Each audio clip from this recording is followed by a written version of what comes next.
artist, and she also has her own business helping women to be confident on camera. Jacqui, thank you so much for joining me. How are you?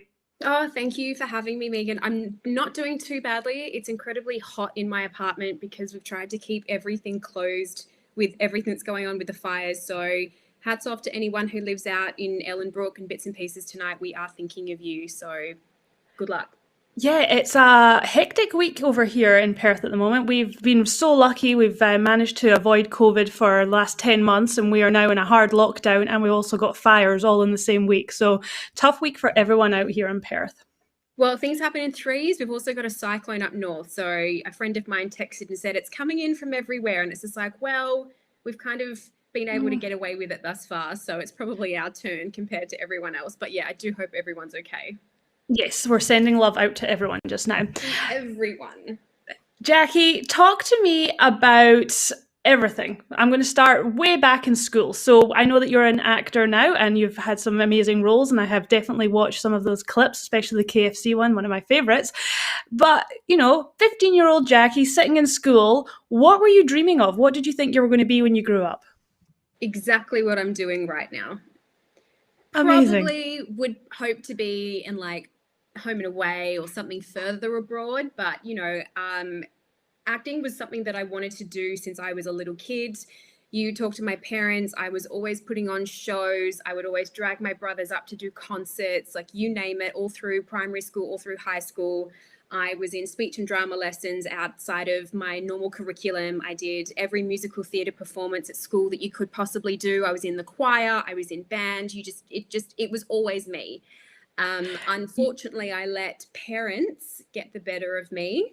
And so there was a bit of a gap post high school and to when I actually just said to myself, do you know what? This is what you actually were born to do, and you're not going to be happy until you get back into it. So at the ripe old age of 24, I sent myself to New York and started my acting training. And here we are. So I can officially say that full-time I am acting and doing voiceover and all that sort of stuff. So it's been a long time coming, but hard work is what's needed in this industry, as with most industries, to be fair. Fantastic. I've actually lost you, Jacqui, and I don't know whether... Okay. Oh, I've got you back again. I think we've got a bad connection here with internet because of the fires, to be honest. So I'm very sorry if we break in and out this evening, but that's why. You and I are polar opposites because in high school, I was doing everything not to be in any of the pantomimes, the plays, the productions. I remember being asked to read a poem in front of my class in an assembly once. So it wasn't even a class, the school, and I remember freaking out about that, didn't want to do it. I didn't even want to read anything in front of like a small class of 30. I was running the opposite way. So it just shows you complete polar opposites, yet here we are sitting on a little mini TV screen talking away here. But I love that. I love when someone has ambition from such an early age and is able to turn that ambition into a career and they actually follow it, because I've got so many friends that are creative, because you are creative. And it's the same as what you said, where parents have said, no, go and get a real job. Nobody pays artists, nobody pays actors. You're not going to paint. No, you can't do music. Don't be silly. Like only a few people make money on that. So people give up on their dreams so easily, or not easily, but your parents are a massive influence on you. So to see you here doing that and living the dream, I love that. Tell us a little bit more about the journey. So you're 24 and you're in New York. What happened over there? Anything and everything happened in New York when I was over there. I have to admit, when I was 24, I knew everything.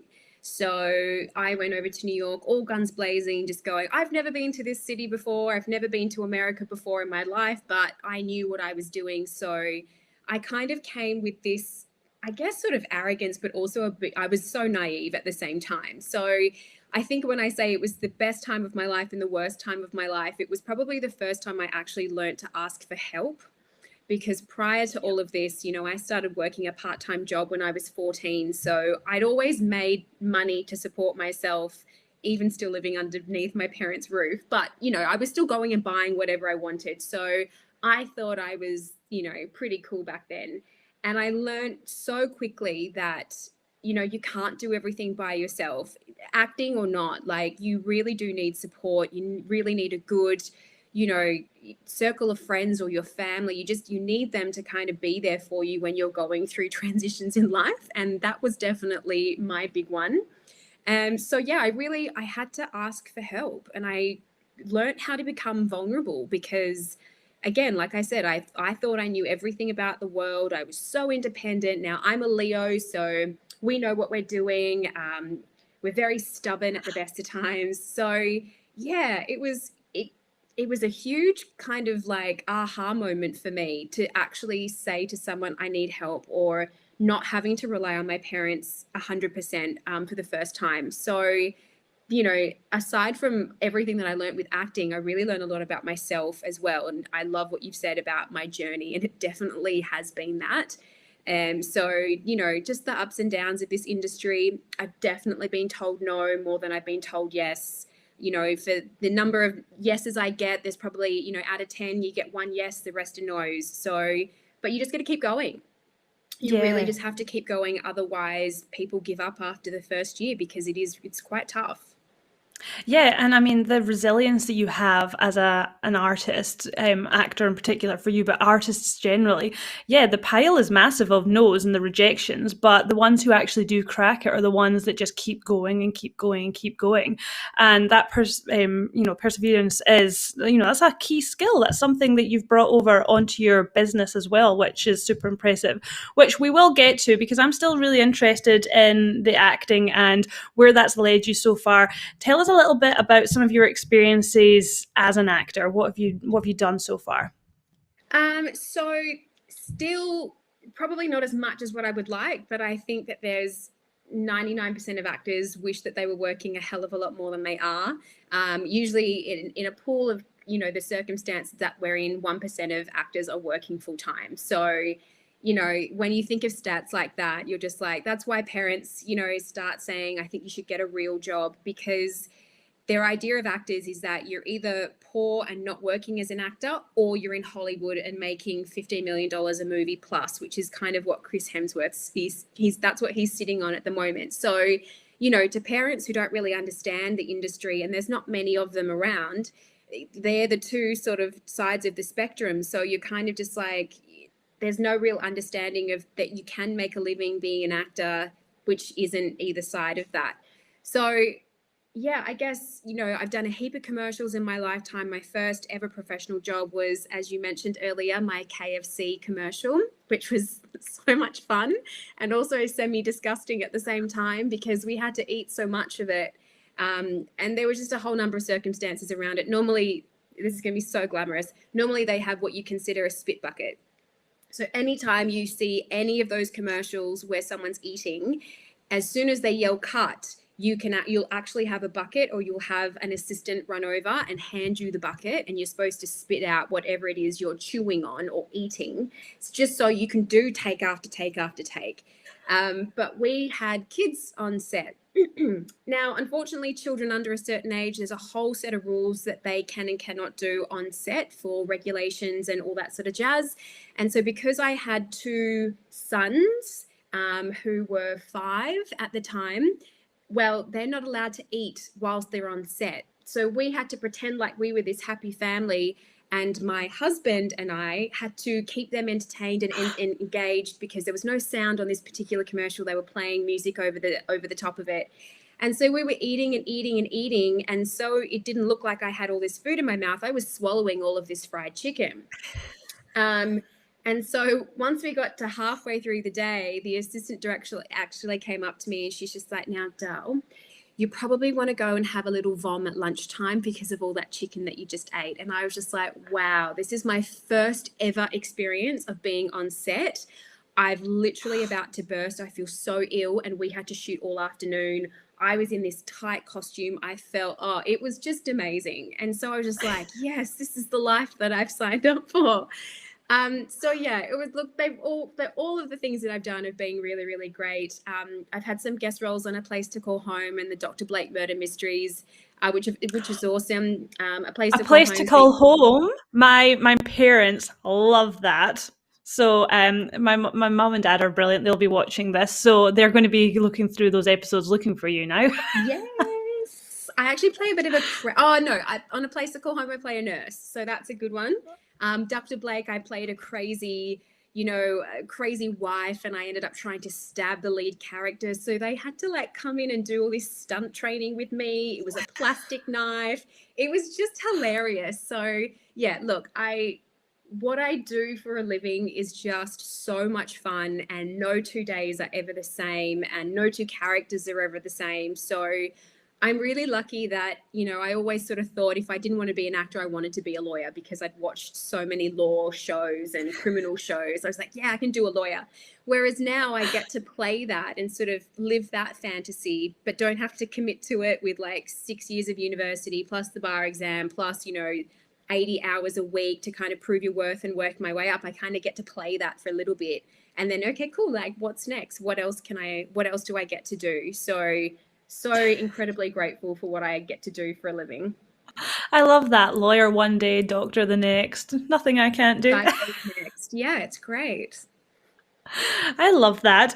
Jacqui, so I talked earlier about you being a voiceover talent as well. Tell the audience what a voiceover talent is. Yeah, absolutely. So I just honestly, the things that you should have gotten told from your careers counselor when you were in high school, 15, 16 years of age, and you kind of walk up to them, just go, cool, I don't want to be a doctor, I don't want to be a lawyer, and I don't want to be a teacher. What else are my options? And they're just like, let me think about that for a second. If you had told me that I could be an actor and do it full time and also be a voiceover artist, I would have started so much longer ago. But this is my journey, and I'm grateful for what that path has been for me. But I fell into voiceover work when I actually moved back to Perth, because I was in Sydney for a little bit. And my agents at the time, they were split into two. So one focused purely on acting itself, and then the other one focused 100% of her time on voiceover talent. And I was like, yeah, I'm an actor and I can talk, so therefore I must be able to do voiceover at the same time. Well, no, I'm not even close. So I put some kind of a demo together. I had no training. I walked into my very first professional gig and just blew it. So from then I worked my way backwards. I got a heap of training. I did a new demo, and now I'm kind of, able to do a couple of gigs every month, which has been awesome. But yeah, I get to go into a booth. It's a completely soundproof booth. I'll have a microphone, sort of something similar to this. So that's kind of set up on my desk for me to practice during the weeks when I'm not working. And you get to play for like, an hour or so. And in the last year, I've done things for like, I'm the voice of WA Police. I've done things for, City of Perth with one of their installations that they did for spring. And you kind of get in there and you get a script and you kind of just roll with it and play. There's a sound producer that works with you, and there's often like quite a few people from the agency or the clients, and they kind of work with you. So you'll say things one way, they either love it or they hate it. And let's be honest, they're really brutal with their feedback. No, she sounds really depressed. And I'm like, okay, great. All right, I heard that. So, right, all right, let's sound less depressed this time, shall we? Or she doesn't sound smiley enough. Okay, yep, cool, great. I'll smile when I say it this time. But it's so interesting. And I remember the first couple of times I did voiceover, and their feedback just hit me so hard. And I just went, oh my God, I'm terrible. I'm going to ruin this. They're never going to ask me to come back. They'll probably replace me with a different voice. And it wasn't until my voice coach actually said, take that feedback and just be like, okay, cool. Well, they don't like that take that you did. Great. Let's try something different. You don't ever have to do that take again. Like, you're a talented artist. Just play with it. Just go with roll with the punches. Whatever they suggest, you do, because you know what you're doing. And she's like, it's almost great feedback. Like you can start reducing the number of different options until they go, yes, that's the one, that's it. And normally it's the one that you do first. Yeah, like the outfit you pick in the morning. Normally the one that you do first, but they make you work for another half an hour and try different things. But yeah, oh my God, it's so much fun. And like you go in your pajamas and you have a really great time. So once I got over that first terrible experience, every other experience has been great. So yeah, very lucky to be able to do that as well. So, for small businesses like myself or anyone else who's maybe listening, if I had an explainer video or if I had some sort of animation, you would be the perfect person to, if I want an Australian woman to be the voiceover, you would be the kind of person that would come in and do, well, you wouldn't even have to come in. You could actually do that from home. If you were given a script, you're shown what it is that you're speaking over and you basically speak to it. Would that be right? Yeah, absolutely. So yes, voiceover artists will 90% of the time work from a script. Usually it's from a marketing company. They've got the copy that they want for their particular video, or if you're going to do an ad on TV or radio, that would be the case. And yeah, you kind of, I guess there is a little bit of like a technique that's involved in doing it. You know, there's definitely rules around voiceover that sounds better than others. But yeah, if you really wanted to sort of back up a really great video, like you said, a bit of an animation with someone who sounds professional or has some authority or, you know, has an ability to reach an audience in a different way, then getting a voiceover artist is actually a really great idea. Alternatively, I've started helping people actually voice their own things.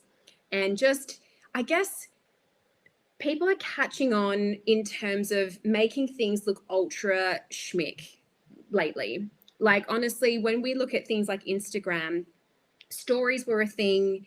And then everyone started doing stories. And if you were sort of late to catch on, there are girls whose production value in their stories is like incredible. They've got, you know, the music, they've got the captions, they've got everything going. And then Reels happened and TikTok happened. And it's just like the difference between someone who does it very, very amateur and then someone who has a following of like 20,000 people plus.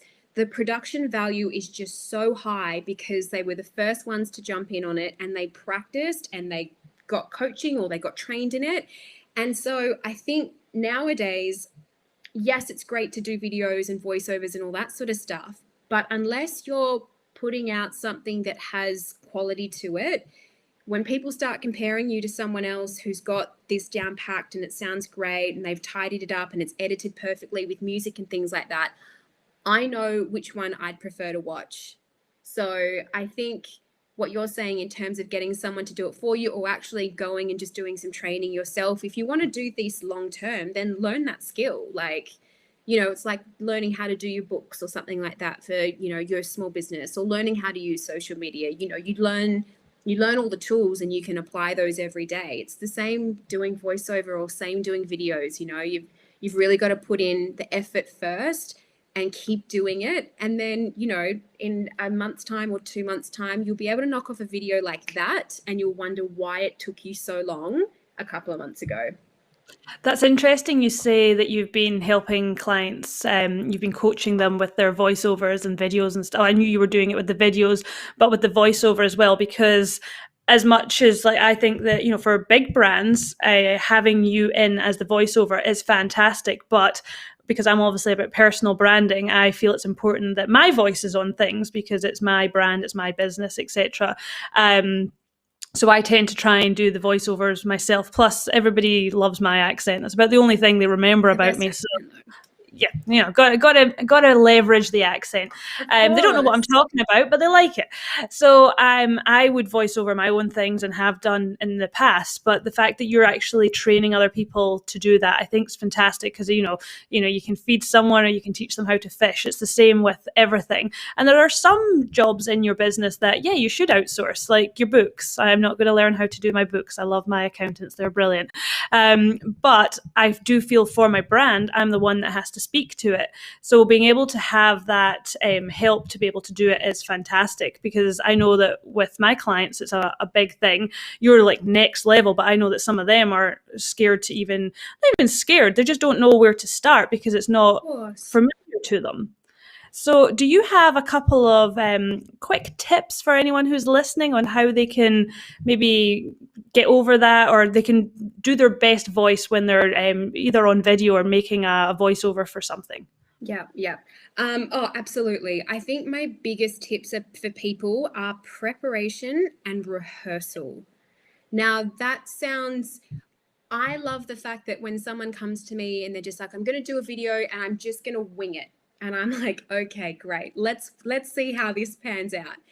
And, you know, you can be as confident as you want, but when you put a camera in front of you and you set up the lights and you've kind of just like, yeah, I need to whack this video out in half an hour because I've got X, Y, and Z to do afterwards, you start putting unnecessary pressure on yourself, and you winging it just suddenly becomes so much harder because you start talking and then you stumble because you haven't thought of what you're going to say next, and you just like, okay, great, I can't use that take, start again. And if this goes on for half an hour, a lot of people get frustrated and just give up. And that's why they're just like, oh, I hate doing video because I hate what I look like, or I hate my voice. So yeah, I'm not going to do it. I'm just like, okay, great. Well, if we plan a little bit, and I know that you and I have worked on this stuff before, and when we did your videos for some LinkedIn work, you wanted to use a teleprompter. And I think that that's great as long as you rehearse. And I know towards the end of our work together, you were so comfortable and you knew what you were going to say for the next video that some of them you didn't even really use the teleprompter, or you kind of got cues from the teleprompter and added a little bit of your own thing. And you know, from start to finish, I could definitely see you getting into the swing of things, and talking to camera just became natural, and you knew what you wanted to say because you'd written a script and you kind of knew what the words were and where you wanted it to go. And it just made so much sense and it flowed so much better.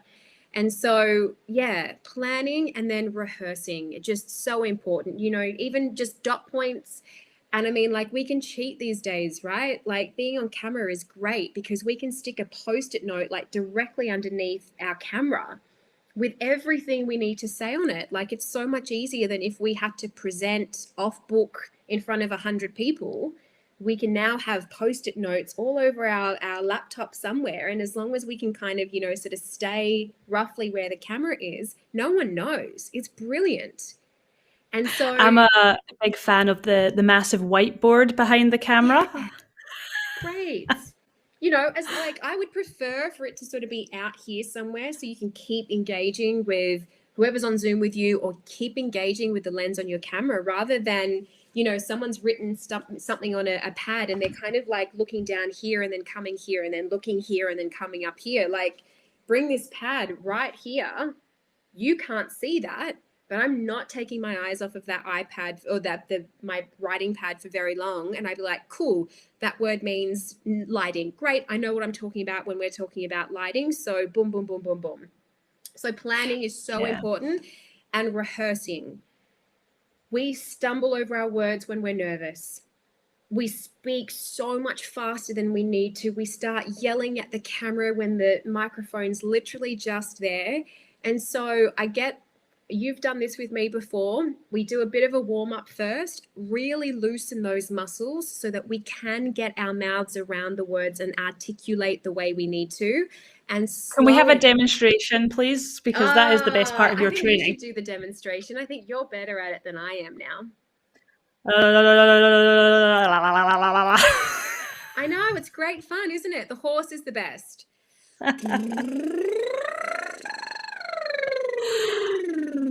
So do that as long as you can. But yeah, your mouth will start hurting. Why? Because we don't use these mouth muscles in the way that we need to. Especially as Australians, we start talking like this and we'll try and get as many words out of our mouths as much as possible without making our mouths move too much, right? Because we talk about flies and all that kind of crap. But we need you to open your mouth and articulate, and we need you to speak slowly, because not everyone hears you at the same pace as other people, okay? Megan is the worst for speaking too quickly, and she knows this, so she won't mind me pulling her up about it. But yeah, just slow down, you know, repeat things that are important so that people get it the first time, and they don't have to, if they're writing notes furiously and you're already on to the next point, they've kind of missed the goal that you're trying to present or talk to, or, you know, get this really important thing across that's important for the team to know for that day. So yeah, I really do encourage you to prepare, rehearse, get those mouth muscles moving, and it'll just make for just a more seamless presentation or a more seamless call or video or whatever it is. Yeah, and also have confidence in yourself. Like I know it's another thing to be confident on camera, but have confidence in yourself that what you were setting out to talk about on camera, you know about it. So, you need to write down the notes that Jacqui was talking about and have an idea of what direction you're going on. And, we all need a bit of a prompt, so a few bullet points, etc. But have confidence in yourself that you know how to elaborate on them, because that's why you're talking on that subject in the first place. And I think that a lot of us kind of worry that we have to get things perfect when we don't, because that I'm a big advocate for done is better than perfect. So that works better for me. But we're talking about things that I don't want to say experts, because I'm not sure that anyone's ever really an expert, but you are an expert compared to the person that you're trying to help and the person that you're teaching. So share it and get it out there and have confidence in what you're saying, which I think is really important. Oh, absolutely. So, and yes. I think the biggest advice that I can give you is if you are doing a video, or even if you're presenting to 100 people, just speak to one person. And I liken it to if someone comes into your office for a meeting or for a job interview, or, if you have a bricks and mortar store and someone comes in to buy a candle or a TV or whatever it is, like you would never stand there and promote to everyone in the store all at once. You take your time, you go through the features that you think that they need to know in order for them to make the most informed decision.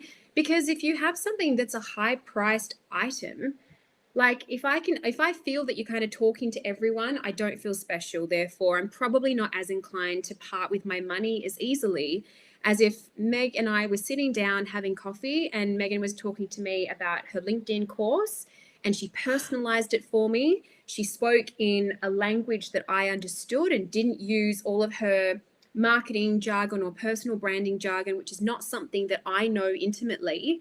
And, she made me see the benefits of it and what I'm going to get out of it at the end as well. So, I think it's just so important just to talk to one person.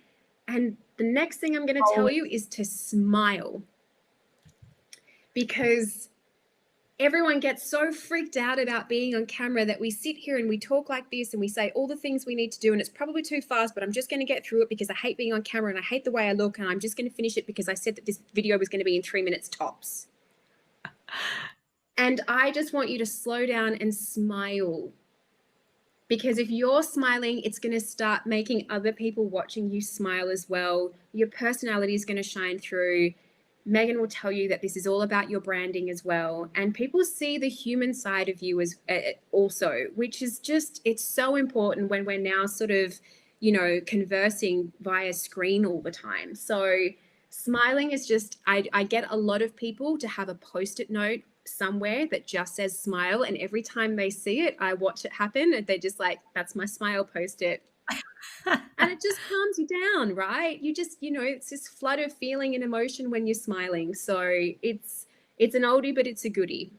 Yeah, look, and you're so right, because we're kind of all stuck online now because, in Perth, yes, we've just gone into lockdown. We've actually been really super lucky, but the rest of the world has been experiencing this for the last year, that it's been an online world. And, nothing will ever beat face-to-face, nothing at all. When you meet someone face-to-face, there's just so much more intimacy. You can get a feeling straight away whether you like them or not. And then the next best thing is if you can speak on stage, because you can have that intimacy to a larger audience. Once that's taken away from you, video is really your best option once you go online. Pictures tell 1,000 words, amazing. Blogs are brilliant. SEO loves it. Google loves it. Some people just love consuming written content. Fantastic. Podcasts, I love them because I think that anything audio is really intimate because it's in your ears and someone's, doing something that they want to. People will listen to podcasts that they would never watch videos or go to presentations on because it's very intimate and it's in their ears. But video, when you're actually trying to get a little bit more understanding about a person, it's where you get like a 360 of them. Not only do you get to see them, you get to see their smile in their eyes, and that's where we build trust, is through the eyes. And so there's your picture, so there's your visual, plus I'm getting to see a kind of 360 of them. I see that they're real and I get to hear them, and hopefully there's subtitles, so I also get to read it. Videos, when done properly, really are the full package. Again, nothing will ever beat being in a room with someone, but with what you've got available to you, and if you're trying to scale a business, videos are your thing, really, aren't they? Absolutely. I mean, you think of commercials on TV, they sell a product in 15 seconds or less. Sometimes you'll get a 30-second commercial, if not longer, if they've got a big budget and they only do sort of like 1 or 2 major commercials every 3 months or whatever it is. But they can sell you a product in 15 seconds. Like, it's incredible. They add everything they need and they get rid of everything that they don't. Yep. And so I think because I'm from that world, I'm a huge advocate for like shorter is better. Yeah. And just I hope that you're grabbing people's attention from the get-go so that there's a hook, there's something to entice them to keep watching. You give them everything that they need to know. And sure, like you said, you want us to believe that we're the experts, because if I'm talking to you about screen, it's something that I know intimately more so than you do. And so, I don't want to give you everything all at once. Otherwise, you're never going to hire me again, So I want to break it down also for you not to be so bombarded with everything that I know in a 10-minute video, right? So like, break it down. It means you're creating more content. And we know that content is king. And as you do say, engagement is queen. But if we can batch our content and do 5 videos, because I'm a wedding planner and I'm going to talk to you in 5 different videos about 5 different styles of wedding that you can have, like, there's your month. You can pump out a video a week. I can shoot that in 1 hour, of course, because I'm dressed, I've got my hair done, I'm thinking about styles of weddings, so I've done all of that prep work. But I release a video a week. They don't need to know that I've done it in 1 day. I'll change my shirt and I'll change my hair and I'll change my background. What I'm talking about is going to be slightly different. And that's just style of wedding. Then we can talk about food. Then we can talk about music. Then we can talk about flowers. Then we can talk about anything else you want. And all of a sudden, you could do a week of videos if you have the time, and good on you if you do. And that's going to last you 6 months. And you're taking your client on a journey with you. And you're selling them the story of this beautiful wedding that you're going to plan for them. And they're just like, take my money. Because that was just beautiful. Like, seriously. You answered every single one of my questions. I was able to watch it in my own time. I've sent it to my fiance. I've sent it to my mum. They're all on board. They love what you're doing. So it's kind of now a no-brainer, because you've just given me everything I've needed. It's packaged beautifully, and I get to see you, so that when you actually take that sales call or you have a sit down with them, they're just like, we love you. We love the energy that you give off on your videos. We want to have our wedding with you because of all the things that you've just shown us. So yeah, I think it's an incredible way of, like you said, now that we're on screen all the time, is show your personality. And it don't have to be uncomfortable. Like, I'm in shorts right now. Do you know that? No. Like, I'm in my house. I'm so comfortable. I can talk to you all day if I have to. I won't, because we've got a time limit on this. But, it's so much easier to have conversations with people over camera, because I've got my glass of water, I've got my tea, I've got, whatever it is, gin if it's now 8:30 at nighttime. And, I can chill out and just talk to you and have a conversation. We don't have to travel to meet each other. I don't have to worry about parking. It's just, I love it. Everyone was complaining about being on Zoom. I'm just like, bring it on. When's my next one? Apart from my eyes did get a little bit sore the last lockdown. No, some absolutely amazing points there, Jacqui, and I love it. And I love the wedding planner or the wedding service provider example, because obviously that's something that's fairly visual and also something with a massive emotional attachment to it. I work with people who are more service providers, lawyers and accountants, and specialists, etc., who are a little bit drier. They're very interesting, awesome people, but as a subject topic, it is a little bit drier.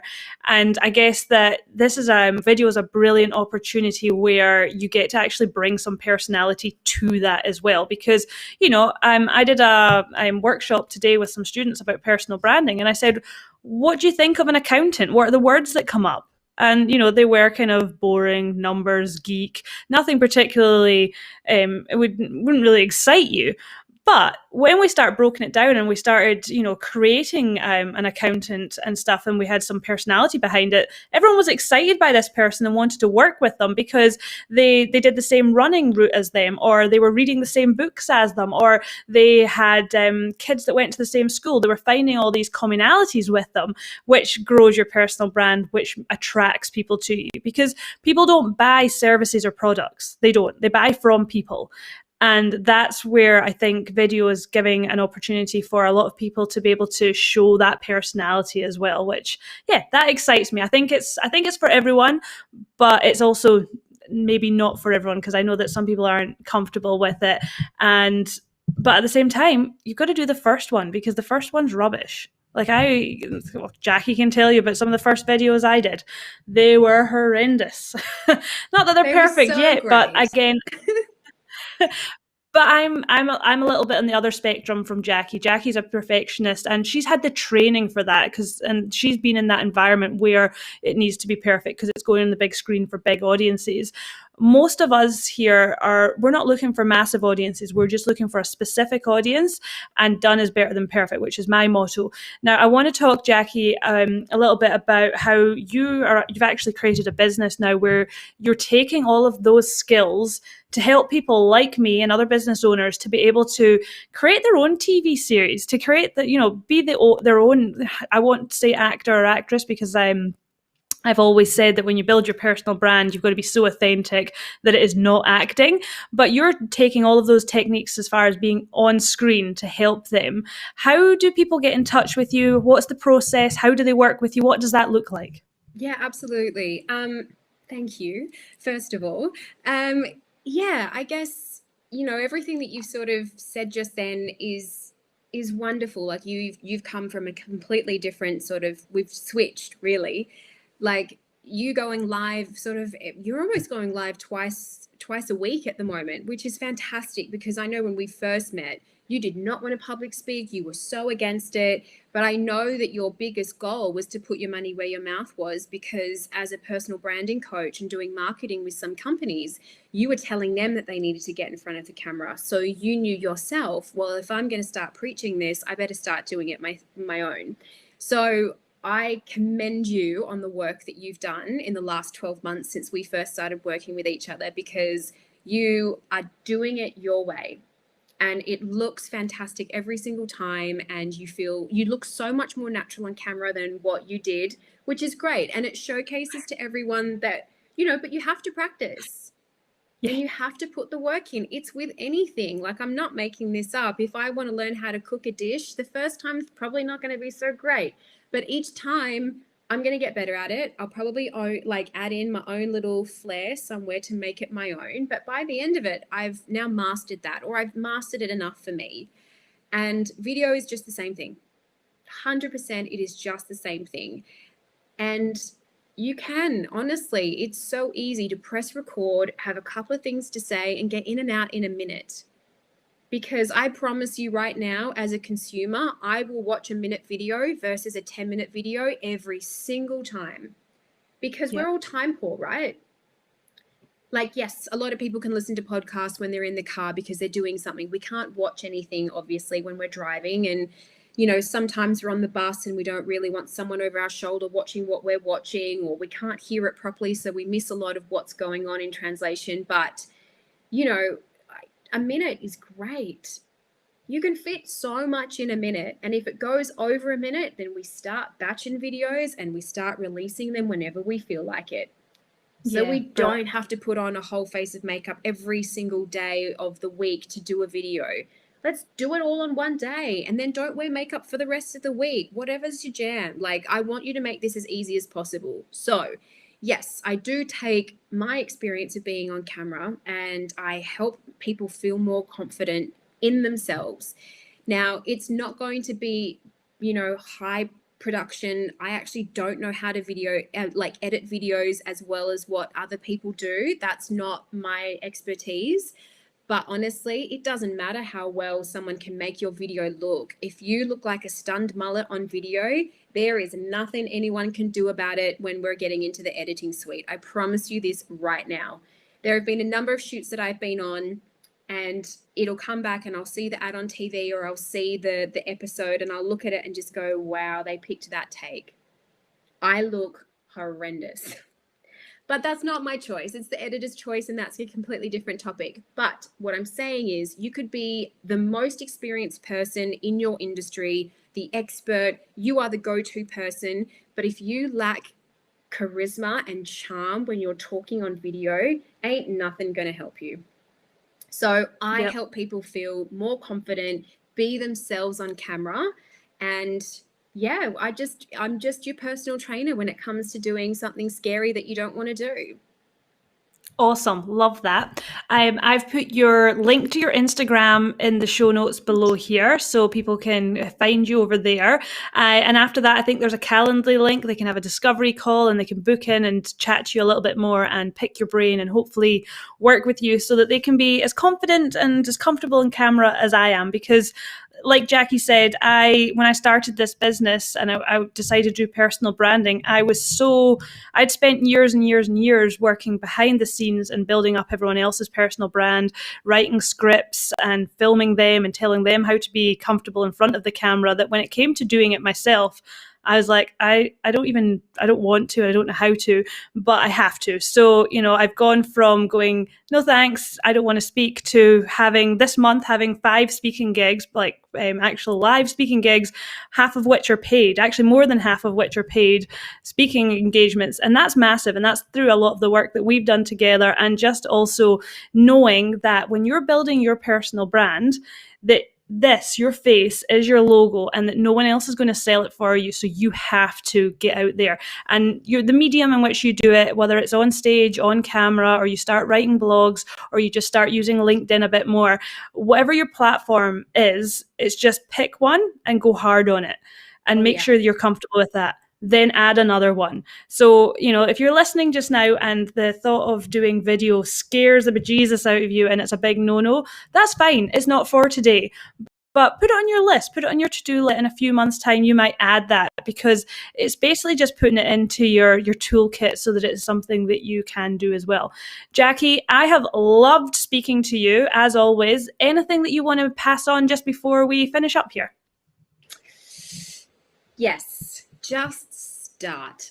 And I know that you've heard that with pretty much everything you've ever had to do in terms of your professional career or your small business or whatever it is that you are wanting to do in your life, going to the gym and being better at a diet or something like that, or quitting smoking or whatever. You just have to start. And video is just the same. And I'm going to promise you right now, your first one's going to be terrible, right? Great. That's your baseline.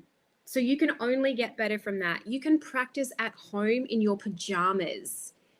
I think that that's the most amazing thing about learning this particular craft. If you can make yourself as comfortable as possible, that's the best thing for you, right? Like if you're learning how to play tennis, you can't do that at home. You've got to go out and you've got to miss a heap of shots and it's going to fly over the fence and you're going to have to go run after it. But you're in the public eye in front of a coach, right? I do a lot of my coaching on Zoom and through screen. If you want me to get real hardcore, we do it in person and I will push you, but that's what this is all about. It's all about some tough loving. But it's a skill that you can learn so comfortably, and that's going to come across. So your ability to improve at a very rapid pace is so available to you. And so that's why I love doing this. And I love telling people that video doesn't have to be as difficult as you think it is. It's literally about putting your iPhone in, or like whatever you want to use, camera if you want to get all fancy. Your laptop has a great camera on it as well. Put it in front of you, say a few things, make sure it's you, so you're showing your personality, and just press record, okay? You're going to hate the first 10. But if you feel confident enough, send it to myself, send it to a colleague who knows what the hell you're talking about. And if they get it, great. Okay, then we tighten some things up. Maybe we make it shorter. Maybe we, make sure that we're not speaking too fast. Maybe we make sure that we're ending on a downward inflection, down, to finish sentences so that we know that we're finishing with the fact, or we're making our point come across as strongly as possible. Because as Australians, we tend to go up and it sounds like we're questioning everything we're saying, which is really, really weird, and we shouldn't do that. So yeah, I help with all of that sort of stuff, and we make it fun. Come on, if the sooner you make a fool of yourself, the sooner you get better about it, and the sooner you just go, actually, this is not as like hardcore as it needs to be at all. Perfect. Thank you so much, Jacqui. So that was Jacqui Maloney. She is actor, voiceover expert, and she's got her own business, Making You Confident on Camera. Before we wrap up, because something that I lack is being able to sell. Love branding, love personal branding and marketing, etc. But selling is not my thing. So I have got to tell you about my LinkedIn program, which is obviously live all the time. But next week on the 11th of February, so if you're listening in the future, you'll have to catch the replay.